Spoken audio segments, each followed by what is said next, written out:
ये देखें माशाल्लाह एक साइड से बहुत ही अच्छा सा इसका कलर आ चुका है।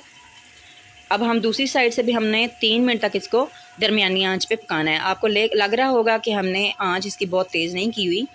तो 3 मिनट इसको फ्राई करने के बाद मैंने 3 मिनट मज़ीद इसको तेज़ आंच पे अच्छे से फ्राई कर लिया है, ताकि इसके अंदर कोई पानी वगैरह है तो वो अच्छी से खुश्क हो जाए। तो अब हमारी जो फ़िश है अच्छे से फ्राई हो चुकी है। अब इसको निकाल लेते हैं। तो मैं यहाँ पर इसको निकाल लूँगी। तो माशाल्लाह देखें बहुत ही टेस्टी सा प्यारा सा कलर इसका आ चुका है। तो अब हम इसको एहतियात से निकाल लेंगे इस तरह से। माशाल्लाह देखें आपको कलर से ही लग रही होगी कि हमारी फ़िश बहुत ही अच्छी तैयार हुई है। और लाहौरी फ़िश में बहुत ज़्यादा मसाले नहीं डाले जाते, इसलिए वो ज़्यादा टेस्टी बनती है।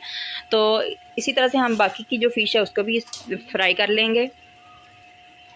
तो यकीन करें इस तरह से सिंपल से मसाले डालने से इतनी मज़े की फ़िश बनती है। तो आप भी लाजमी ट्राई कीजिएगा इंशाल्लाह।